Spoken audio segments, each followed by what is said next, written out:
Welcome, Carm Capriato, the Service Aftermarkets Podcast Pioneer, with the gold standard of aftermarket business podcasts. Join me for Aftermarket Insights as we advance the aftermarket. And as always, know that you'll learn just one thing. Find us on your favorite podcast listening app and remarkableresults.biz or on my YouTube channel. This is the Aftermarket Radio Network.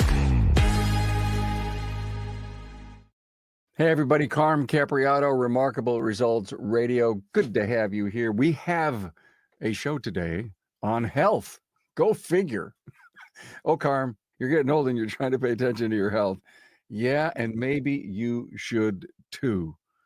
Can't wait to introduce you to our guest. But first, great word from our sponsors.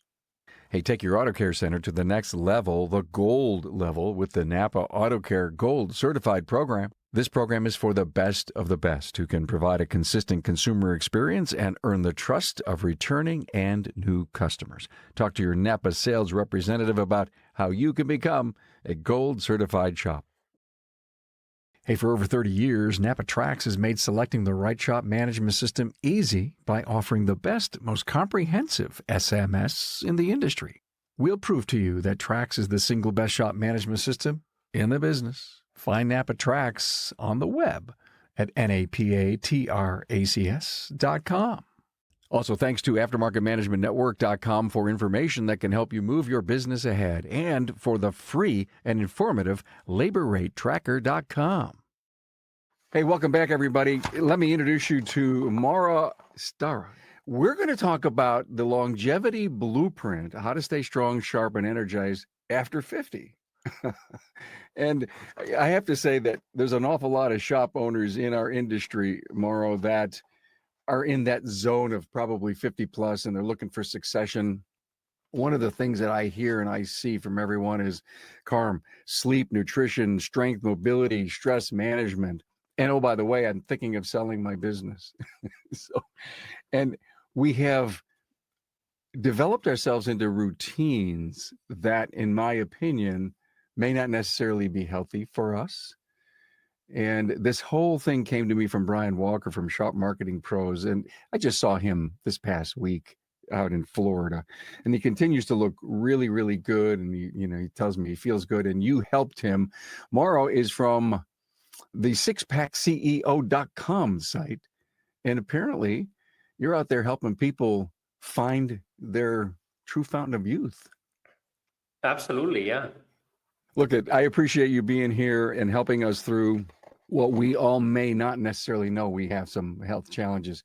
My first question to you, Mauro, given the focus on health, there are some misconceptions that business owners have on what well-being is. I guess, everyone has their own unique definition on what health means, what optimization means, what well-being means, but I like to see it this way.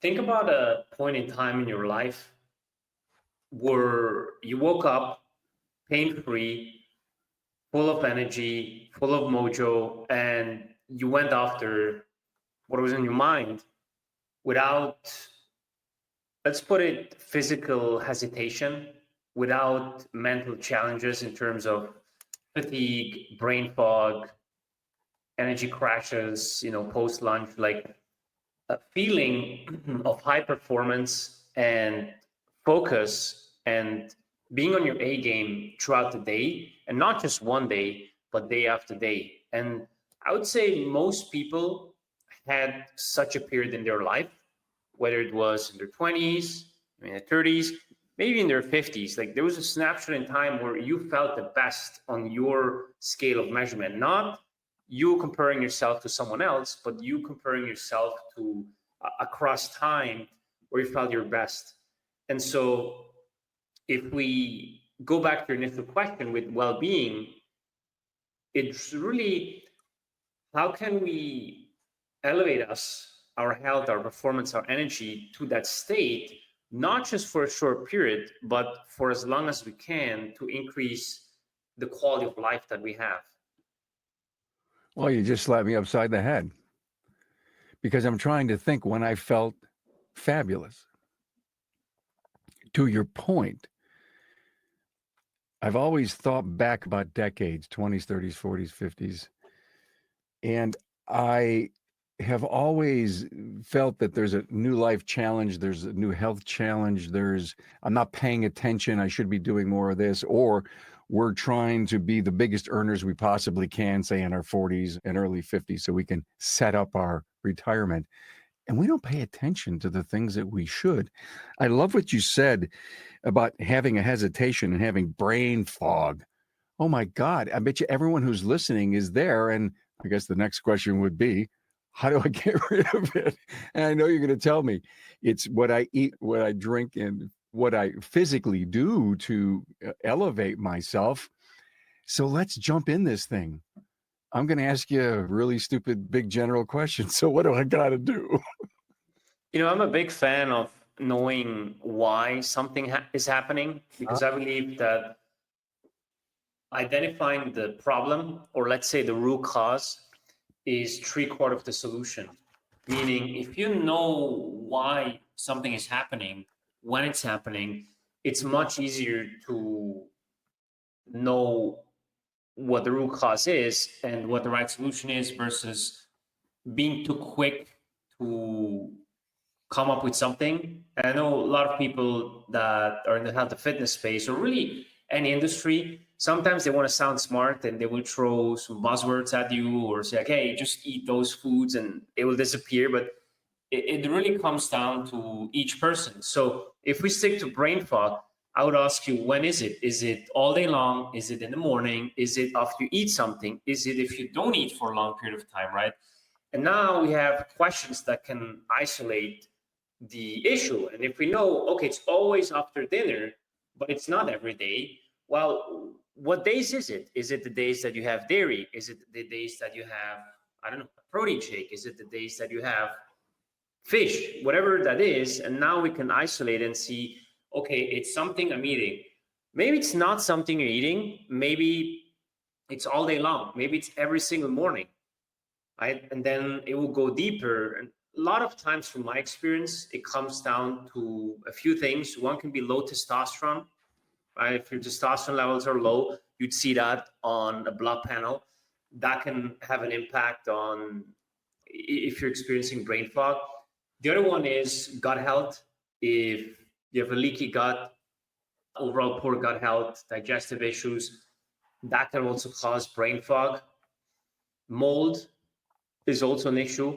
So if you live, let's say, in Florida, Texas, or really anywhere where it's like hot and humid most of the year, that's another thing where mold can have an impact on that. And a lot of times it goes again back to gut health, as mold mycotoxins affect gut health.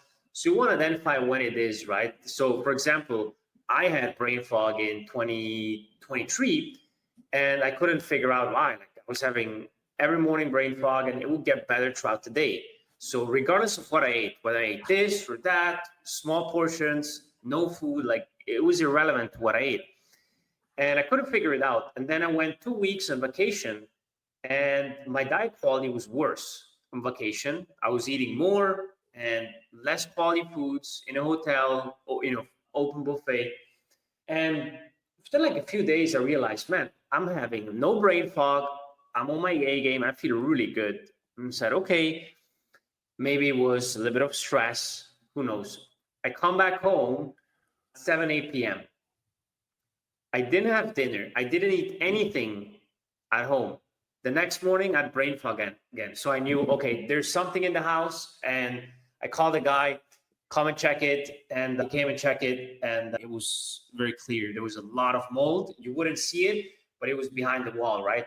My example applies to me, right? I'm not saying that's for you or for someone else.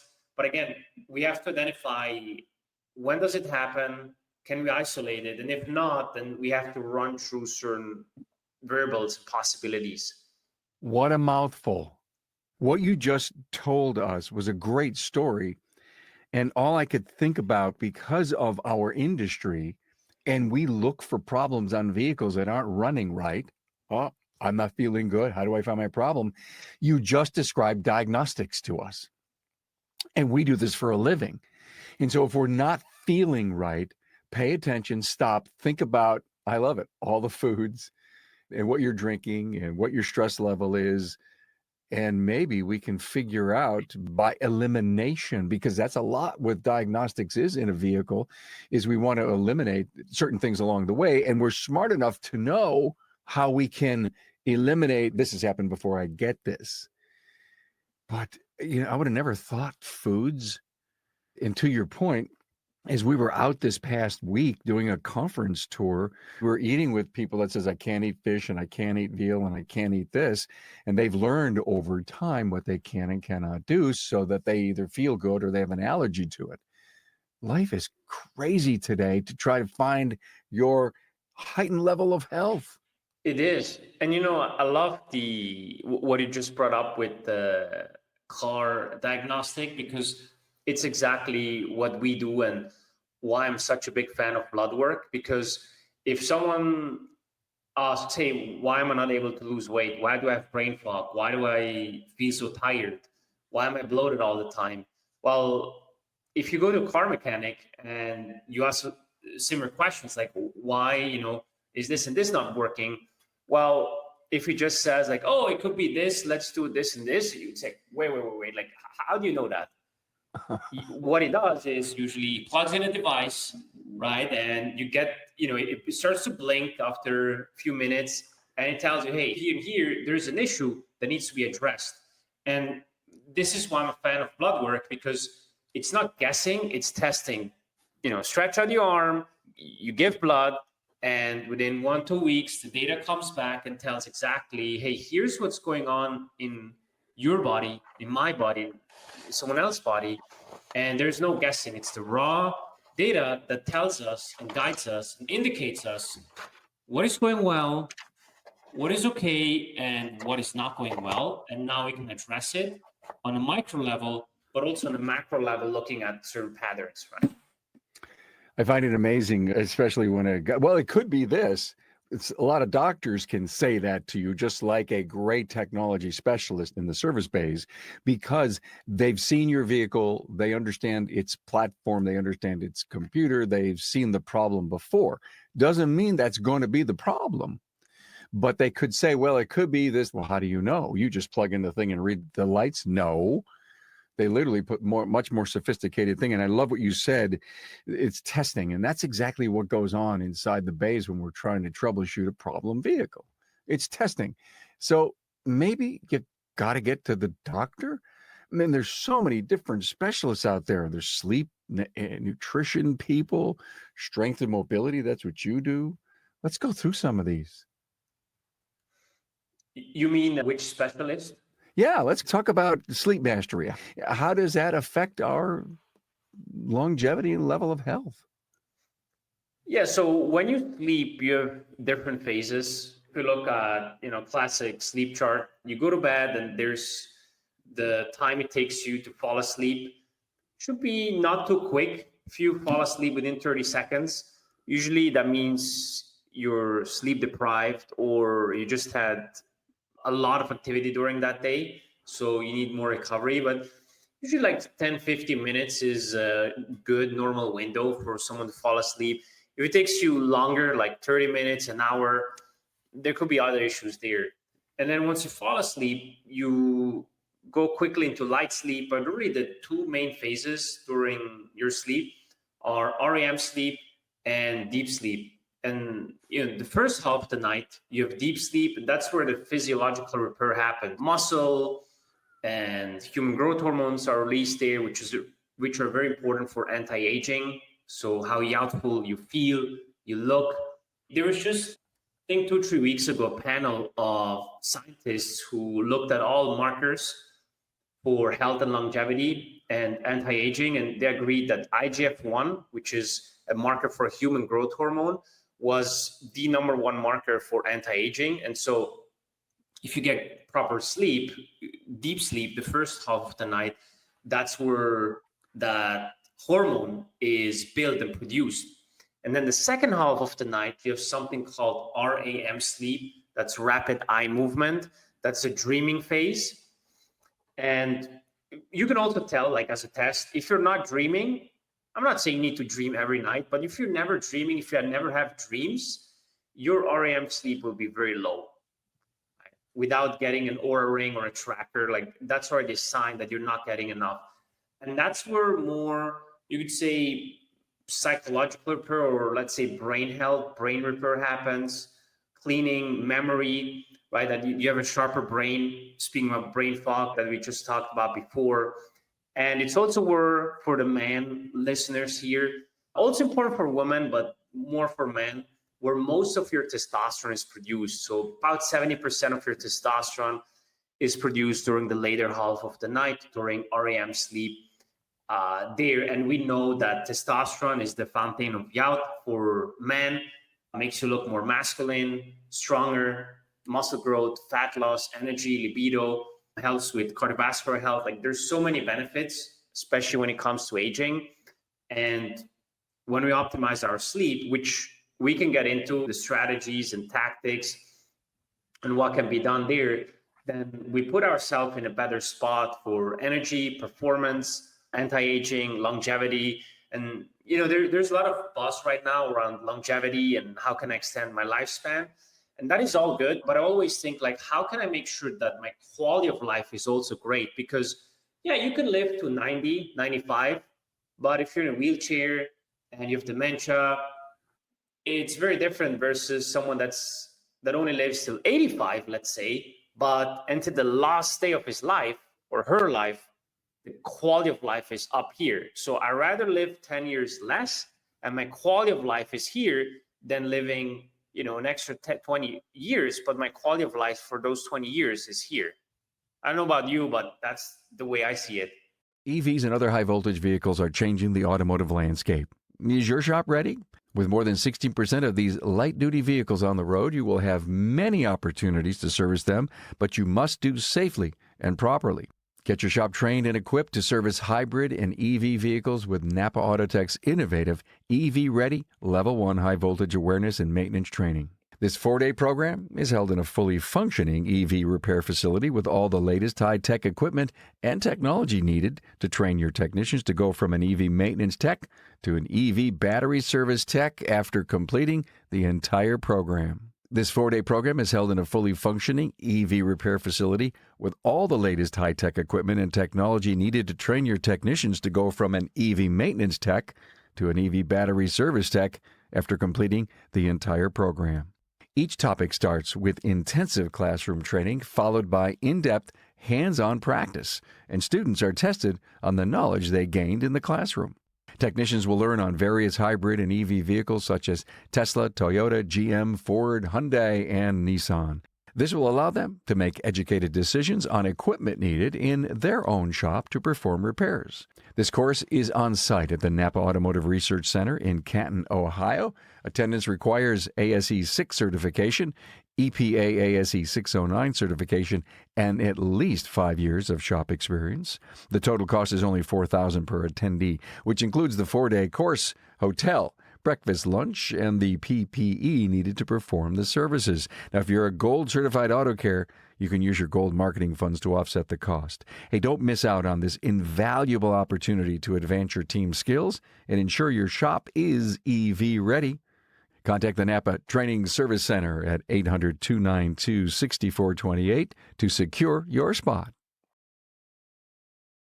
Hey, let's face it. Your shop management system is the single most important tool in your shop, period. NAPA Trax has made selecting the right shop management system easy by offering the industry's best, most comprehensive SMS. Now, it all starts when a local representative meets with you to learn about your business and how you need to run it. After all, it's your shop, so it's your choice, and having local representation is a huge plus. Customizing Trax to your business, whether you're a one-person shop or a large multi-bay or multi-location company, a representative consults with you to help optimize your shop's workflow, efficiency, and profitability.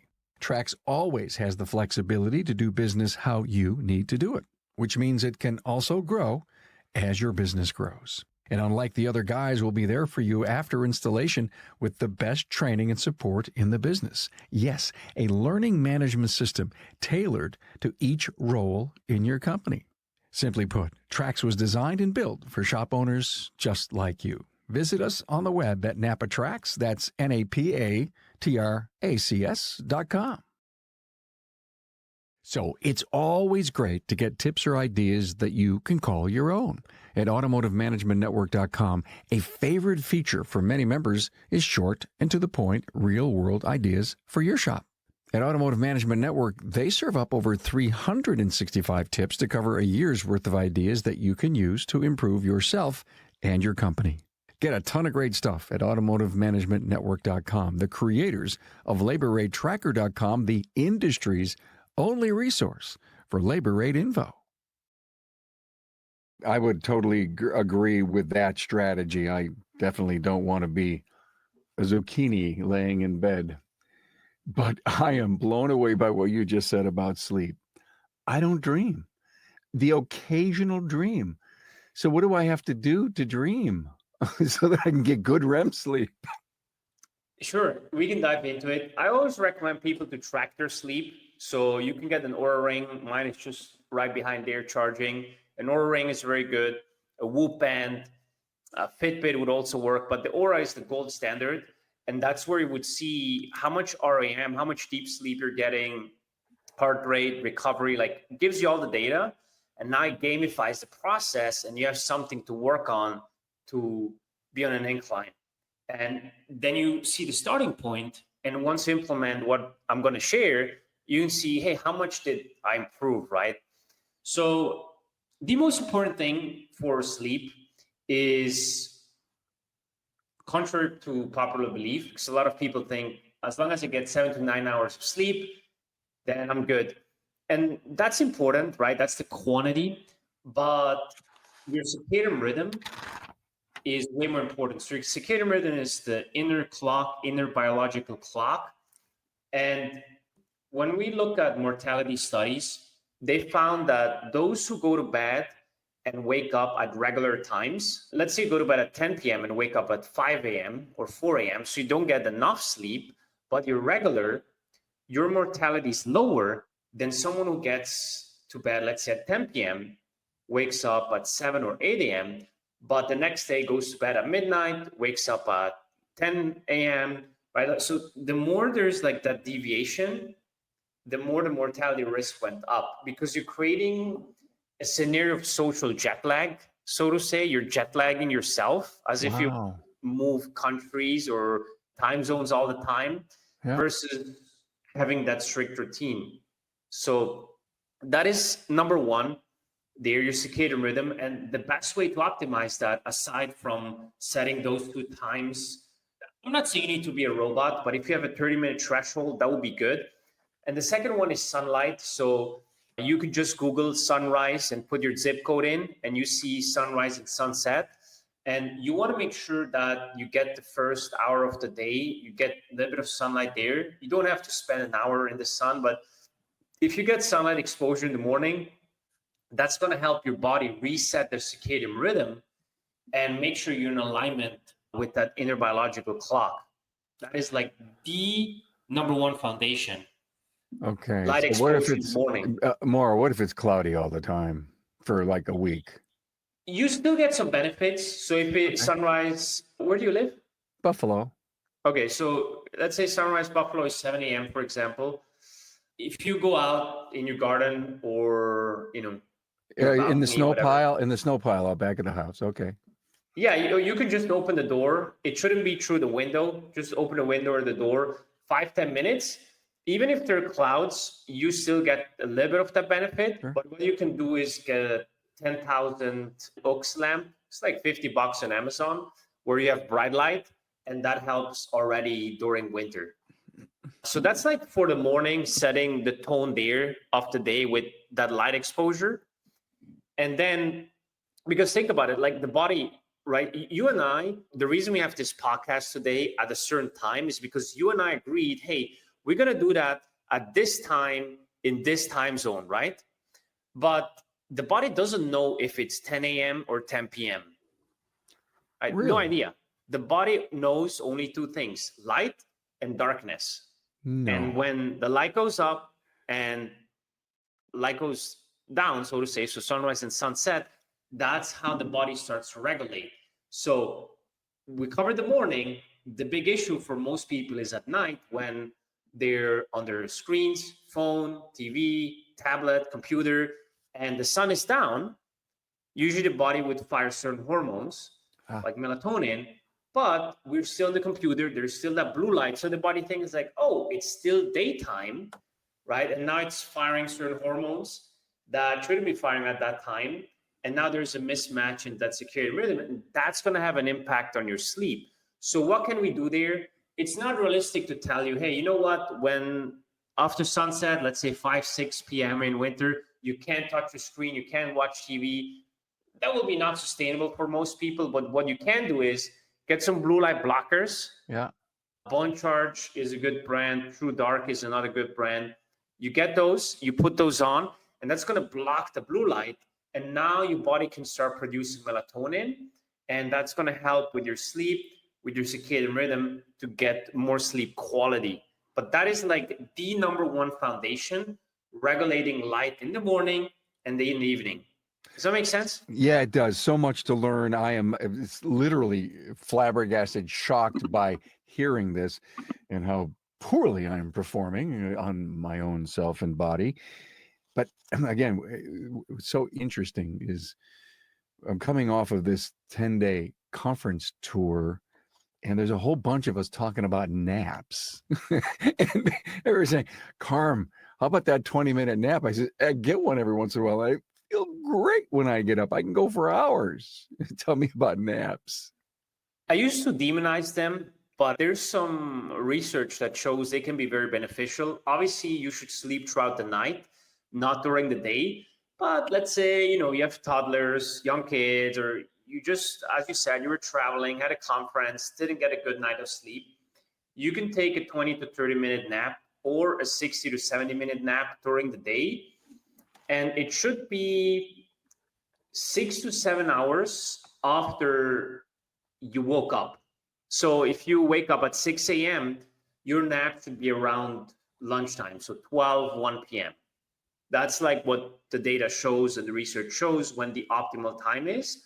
And 20 to 30 minutes or 60 to 70 minutes, the reason for that is if you do it longer or in between those two times or longer than the 60, 70 minutes, what's going to happen is that you may wake up when you're in deep sleep and now you feel more tired. Right. So you don't want to wake up during deep sleep. You want to deep dive, so to say. And when you come up, you want to wake up again. But if you go down, you don't want to wake up when you're like underground, so to say, because you will be like yawning and super tired, and it did more harm than good. I am already, I see so much value in having you on and doing this discussion because I don't know, I'm sure my listener is being impacted by the same thing because wow, you hit me upside the head big time and I got to process this now. That's what I got to do. And hopefully we produce some really good show notes so that people can go on our website, see that and look at some of these great bullet points. Thank you for this. Thank you for understanding sleep.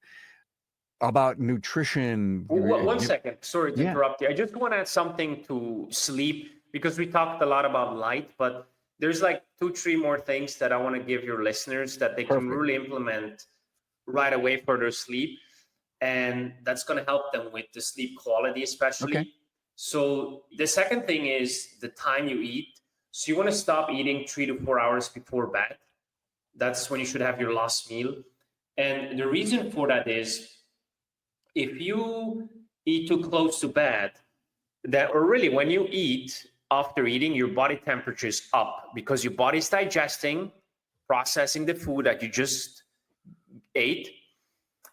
Your heart rate is up, your body temperature is up. So if you eat too close to bed, your heart rate is going to be higher and you're not going to be in deep sleep. You need the lower your heart rate is before you go to sleep, the lower it can deep dive during the night and the more deep sleep you're going to get. So if you eat very close to bed, maybe you have acid reflux, maybe you wake up at night, aside from that, you're not going to get a lot of deep sleep. So very important to push that 3-4 hour window. Oh, okay. before bed. Very important.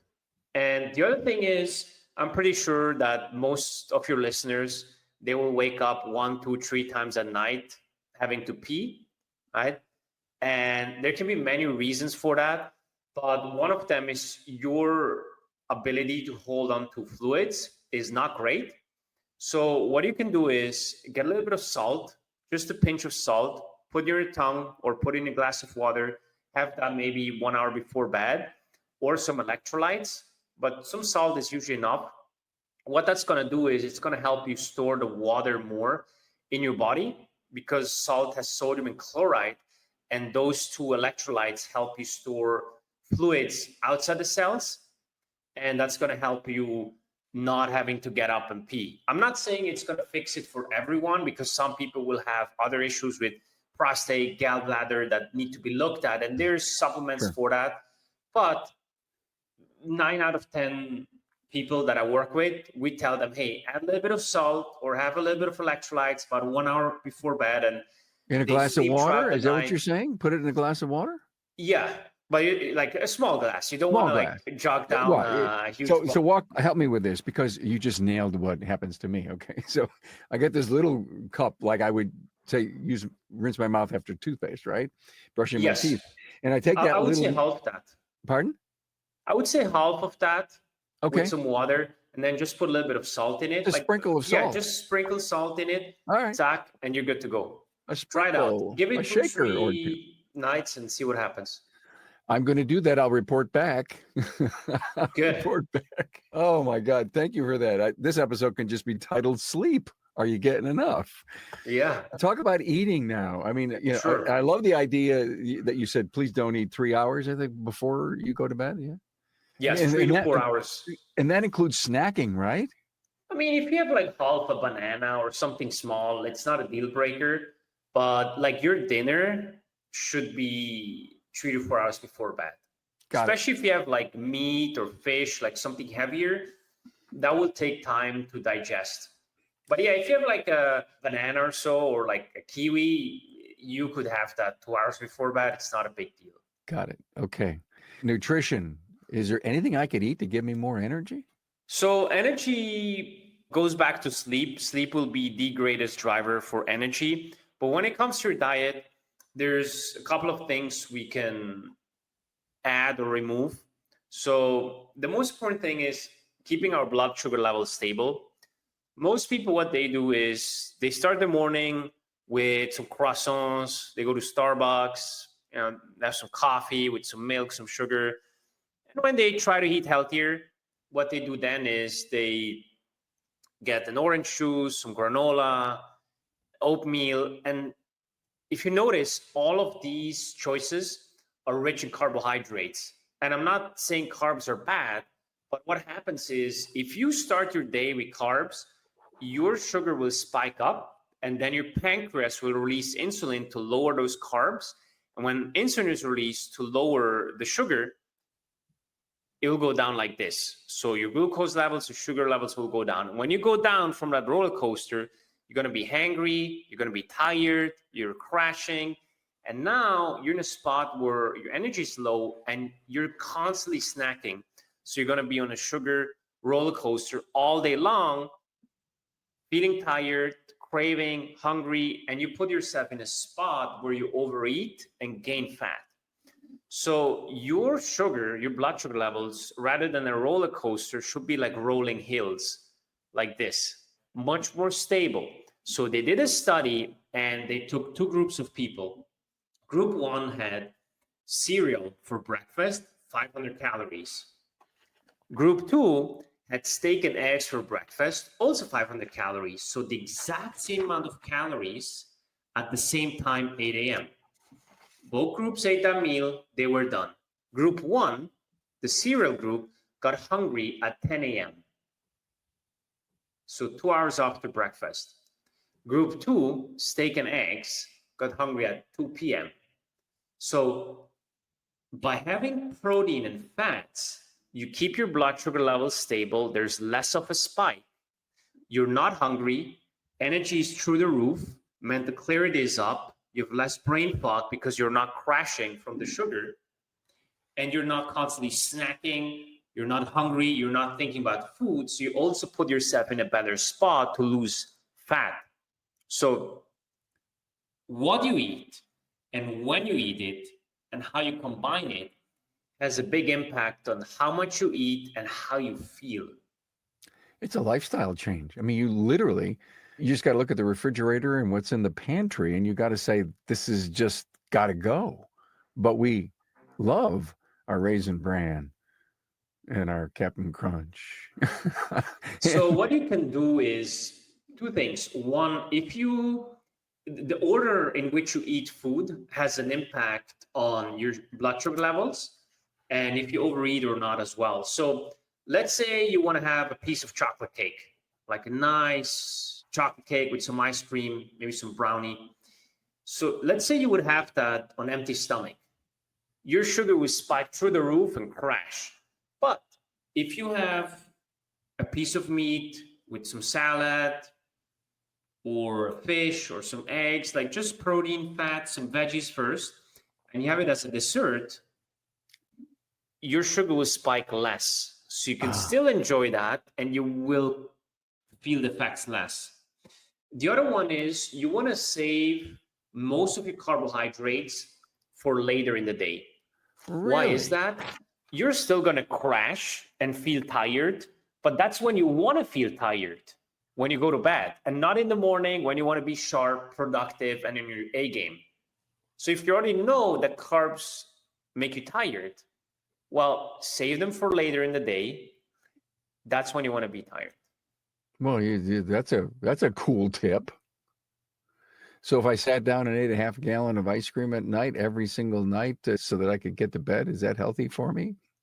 I would look at the quantity, but very good answer. Mauro Stara from sixpackceo.com. This has been great so far. You're teaching me an awful lot. Now, how does all of this, we haven't even gotten to exercise yet, but sleep and nutrition, sleep to me, I think you nailed it. I think so much of how healthy we are is going to determine if we dream and how well we sleep. But what about stress? I mean, we're under stress. Does stress keep us up at night? Yes. So the two things that impact your sleep, you can see we always go back to sleep. It's such an essential pillar, but the two things that impact your sleep and how much deep sleep you get are your core body temperature. So if you're cool, remember, that's why I said don't eat too close to bed. If your body temperature is up, you're too hot, it's not going to help you get into deep sleep. You want to be cool. That's why having a cool bedroom is key as well. And number two is your heart rate, your cortisol level. So if you're stressed, you're in a fight or flight state and your body will be more in light sleep. Why is that? Well, thousands of years ago, if there was a threat, we couldn't be in deep sleep because we'll get killed. So if your body thinks there's a threat, there's no threat, right? Your apartment is locked, there's nobody coming, but your heart is pounding, cortisol is high, you're stressed. What's going to happen is your body is not going to go into deep sleep because it feels there's a threat. Very, very important to focus on stress. And there's a couple of things we can do there. One is always, if we look at stress, is always going to be there, but my body doesn't know if stress is there or not. It's how I respond and react to it. So my emotional stability, and that is regulated through my breathing. I always like to think about the movie scene in Casino Royale with James Bond, Daniel Craig.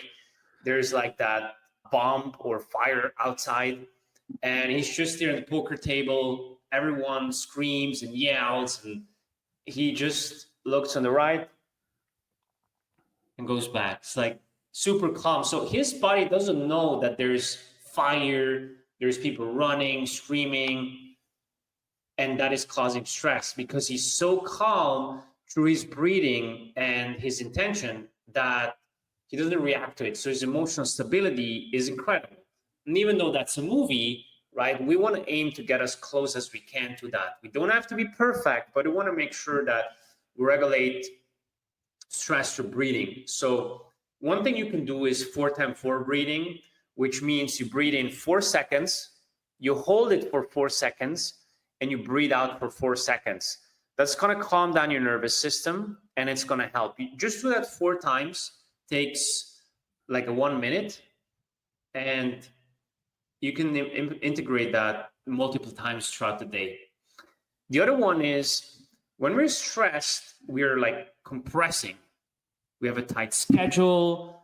There's pressure on us. So if you think about it, like you're here and there's all these stressors and they're like on you. So what we have to do is decompress. So let's say, you're hosting here the podcast and, you're inviting me on. What are you doing after? Are you jumping on a next call, a next meeting? How did you know? Or do you have 10, 15 minutes in between to wash your face, go to the toilet, take some deep breaths, and then go to the next call? And I've shared it with clients because I told them, show me your schedule. And I just see meeting after meeting. And I said, have you ever had a meeting that goes longer than expected? Yes. What do you do? Well, I freak out because the other meeting already started. It's like, well, if you know that to be true, why don't you add spaces? Well, I'm going to have less meetings. I'm like, so what? Hire someone or make sure that you focus on the quality of the meetings rather than the quantity. And so he added those in. He has like 1 meeting or 2 meetings less a day, but his closing ratio is up. His client retention is up. And that was just a small shift. And his stress levels are significantly less because he's not jumping from one to another meeting. There's some space in between. So that is something we can do to decompress, go out in nature, no phone, don't listen to a podcast, right? I shouldn't say that on a podcast, but don't listen to a podcast every time you go out. Just no phone, no technology, just nature. Observe the nature, the sky, the ocean, the forest, the trees, the animals. Take some breaths. It doesn't have to be 1 hour. It can be 10, 15 minutes. That allows you to decompress. So decompression and stress management is not just about doing more stuff, such as, for example, breathing or meditating or journaling, which are helpful. It's about removing stuff. What can I remove that is stressing me? What can I reduce that is pressing and creating pressure? And when I do that, my cortisol levels significantly go down. Thank you. Thank you for this. Wow. No technology, walk in the woods, walk on the beach, take a walk around the block, but no technology. What happens with my brain? We're always connected, right? Connect. How can we disconnect? Okay, totally disconnect. What happens if my brain doesn't stop worrying about what's coming up? Or is it going to help me calm down?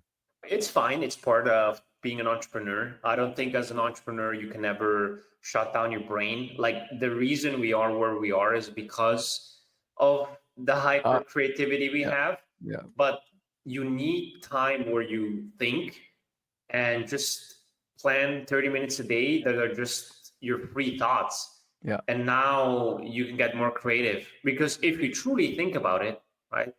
Why do you and I get paid? And every business owner, every entrepreneur, we get paid only for one thing: to solve problems.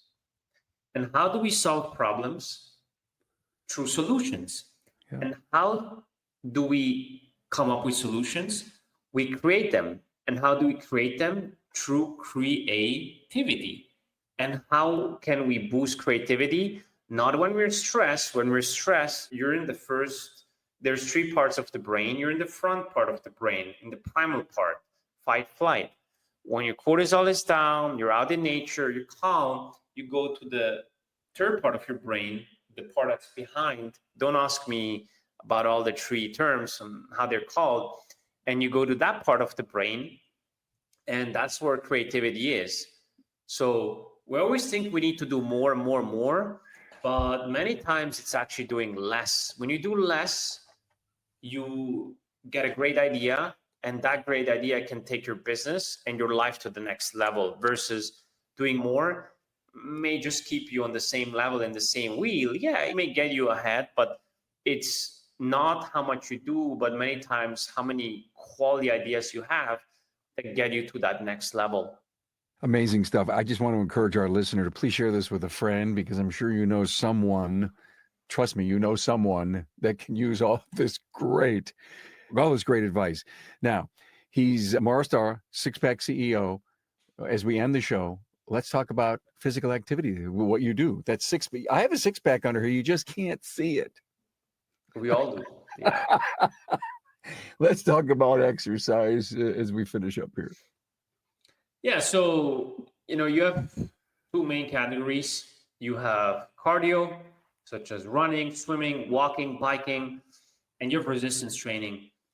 And what I noticed over the years is a lot of people that want to get healthier, they often pick one because your schedule is already tight. You don't have time for both. Optimally, it's good to do both. You should have a combination of both. But when people have to choose, they usually pick cardio. They go for a run. They don't want to hit the gym that much or train from home. And they think if I run, I'm going to burn off more calories. I'm going to be healthier. I'm going to lose more fat. And it's a little bit of error in thinking, because resistance training, or let's start with running or cardio, is like the solo entrepreneur that does everything himself. So when you're working, you're making money. When you're not working, you're not making money. That's cardio. When you're running, you're burning calories. When you're not running, you're not burning calories. Okay. What about resistance training? Well, resistance training is very different. When you do it right, where you progressively get stronger week after week, month after month, year after year, putting on some strength, some muscle, what's going to happen is that muscle is very metabolically active. So it starts burning calories at rest. So it creates an asset. So over time, you have more and more muscle that is burning a lot of calories at rest. So when you and I are sitting here, and if we both have a lot of muscle mass, that muscle is burning a lot of calories while we're on the podcast, while we're in bed, while we're on the couch. Having more muscle and doing resistance training is like having a team that goes out and sells for you and closes deals for you while you're not working. So whether you're working or not working, your body is still producing and burning calories. And that's the difference. So you're building an asset that works for you 24/7, like a business that has a team that focuses on the operation, the marketing, the sales, whatever piece of the business that is. Running, again, it's just a solo entrepreneur. When you run, you get results. When you don't run, you don't get results. When you resistance train, you get results. And you build that over time. And now, of course, you don't have to stop. But even when you're not in the gym, those muscles are still shredding fat away because of the calories that they're burning. When you're not running, you're not burning. That is the difference. Amazing. Your muscles are your friends. They're your team. They're constantly working. If you're working them, they're working you. Yes, your muscles are, the more muscle mass you have, that's like your passive income, right? That's going up. Or you could say your retirement fund, right? Or maybe for others, as an analogy that I also like to use is the more muscle mass you have, the more it's like giving your metabolism a promotion, a raise. I love it. All right. So we got to get our butts in the gym. Or we got to. Absolutely. Or at home, right? Like you brought up Brian Walker. Yeah. At the beginning, he doesn't go to the gym, but he's got an amazing home gym at home. He works out there. It saves him time. He doesn't have time to go in a car, drive to the gym, park, get back home. No, he works out at home, goes downstairs, and he's done. Saves him time, 100% doable, and you've seen his results. Yeah, I have. Give me a quick tip here. I want to lift. I want to do some kind of muscle work. What do I need to get? What kind of weights should I have if I want to at least start feeling good, and then maybe I can make a major investment? What could I start with? You can get the Bowflex adjustable dumbbells. Okay. They go up to 50 and the higher one to 70 or 72 pounds. So these are just two dumbbells and they're adjustable. So when you click, you pull out the weight, light, heavy, and so on. So I see. It's not a lot. And because if you buy a set of dumbbells, it would take a lot of space, occupy a lot of space. So you have those two. and an incline bench. The incline bench allows you to train your chest, chest support rows. So that's a really good start there. Very minimalistic. We've had guys just with that put on 10, 50 pounds of muscle, get six pack lean.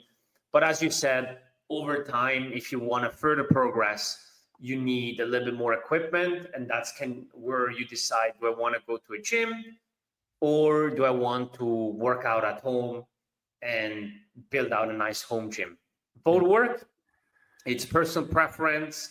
It's also a little bit of psychology, meaning, are you a person that can work out alone and push himself? Or are you someone that needs to be seen? So most people are extroverted. They do better in a gym. They need to be seen. They need the competition, the push. Where people are a little bit more introverted and don't need that, they do fine at home. So there's no right or wrong. It depends who you are, your psychology, your archetype, and what time you have available and what budget you have available. Obviously, a gym is a different budget. It's like $50 a month. Depending on the gym, $100 a month. Where at home, you will need to spend maybe, well, it depends on your ambition, but if you have like big goals, you will spend maybe 5 to 10 grand minimum on like a really nice home gym. It depends on person to person. I learned so much. Thank you, Brian Walker, to introduce me to Mauro Stara, and you coming on the show and helping us try to find more health in our world, because we need to be around here for our family and ourselves and our people who work with us and our teams. So much here to unpack. I think this is almost worth like a 2-time listen just to get everything that's in here. So appreciate this knowledge and for you sharing it with us. Appreciate it. I appreciate you inviting me on, and it was a very, very enjoyable conversation. Sixpackceo.com, Mauro Stara. Thanks, man. Thank you.